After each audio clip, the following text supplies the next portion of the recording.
హైదరాబాద్ కేంద్రంలో ఒక న్యూస్ ఛానల్లో చర్చా వేదికలో కూర్చొని చర్చలో భాగస్వామైనటువంటి విజయ విహారం ఎడిటర్ రమణమూర్తి గారి పైన ఆర్ఎస్ఎస్ గూండాలు దాడి చేయడాన్ని భారత కమ్యూనిస్ట్ పార్టీ సిపిఐ ఆంధ్రప్రదేశ్ రాష్ట్ర సమితి తీవ్రంగా ఖండిస్తూ ఉన్నది. అభ్యుదయ కాముకులు, మేధావులు, ప్రజాస్వామికవాదులంతా కూడా ఇలాంటి చర్యలను నిరసించమని చెప్పేసి పిలుపునిస్తూ ఉన్నాం. ఛానల్లో చర్చలో జరిగే సందర్భంలో ఆర్ఎస్ఎస్ గూండా అయినటువంటి కశ్యప్ రెడ్డి చర్చను ఎదుర్కోలేక ఎదురుదాడి చేసి చెప్పుతో కొట్టడం సభ్య సమాజం తలదించుకునే పద్ధతుల్లో ఈరోజు కొనసాగుతుందని చెప్పి తెలియజేస్తా ఉన్నాం.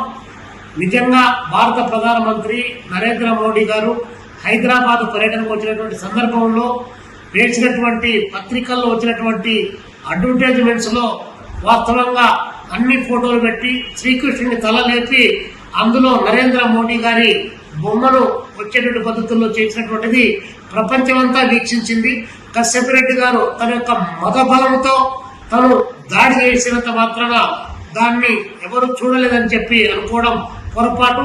హిందూ మతం పైన కానీ, హిందూ ధర్మాల పైన కానీ, ధార్మిక వ్యవస్థల పైన కానీ ఏమాత్రం నమ్మకం లేనటువంటి సంస్థ ఆర్ఎస్ఎస్, దానికి ప్రతిరూపం కశ్యప్ రెడ్డి లాంటి వాళ్ళు అన్నటువంటిది తేటతెల్లమవుతా ఉంది.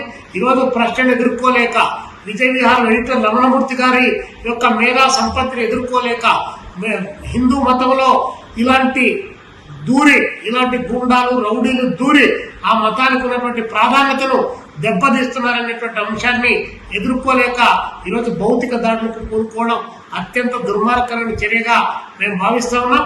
ఈ చర్యను తీవ్రంగా ఖండిస్తున్నాం. ఛానల్ వాళ్ళు కూడా ఇలాంటి వ్యక్తులను పిలిచేటువంటి సందర్భంలో వారి యొక్క స్థాయి ఏంటి, వారి అర్హత ఏంటి, వారికి ఉన్నటువంటి విజ్ఞానం ఏంటి, ఎదుటివాడి ప్రశ్నలు గమనిస్తున్నారా లేదా, దాన్ని సమర్థిస్తారా లేదా, వ్యతిరేకిస్తారా అనేటువంటి అంశాలను దృష్టిలో పెట్టుకొని ఇలాంటి వాళ్ళని పిలవాలి. అట్లా కాకుండా ఇలాంటి దుర్మార్గంగా దాడి చేసేటువంటి వ్యక్తులు పిలవడం ద్వారా ఆ ఛానల్ ప్రతిష్టలు కూడా దెబ్బతింటాయని చెప్పేసి ఈ సందర్భంగా తెలియజేస్తూ, రమణమూర్తి గారి పైన జరిగినటువంటి దాడిని ఇది అభ్యుదయ కాముకుల పైన, ప్రజాస్వామికవాదుల పైన, మేధావుల పైన చర్చలాగా స్వీకరించేటువంటి వ్యక్తులపైన జరిగేటువంటి దాడిగా భావిస్తున్నాం. ప్రశ్నను సహించలేనటువంటి వ్యవస్థను పెంచిపోస్తున్నటువంటి ఆర్ఎస్ఎస్ సంఘ సంచాలకుల చర్యలను తీవ్రంగా నిరసిస్తూ అతన్ని వెంటనే అరెస్టు చేయాలని చెప్పి కూడా ఆంధ్రప్రదేశ్ సిపిఐ రాష్ట్ర సమితిగా డిమాండ్ చేస్తా ఉన్నాం.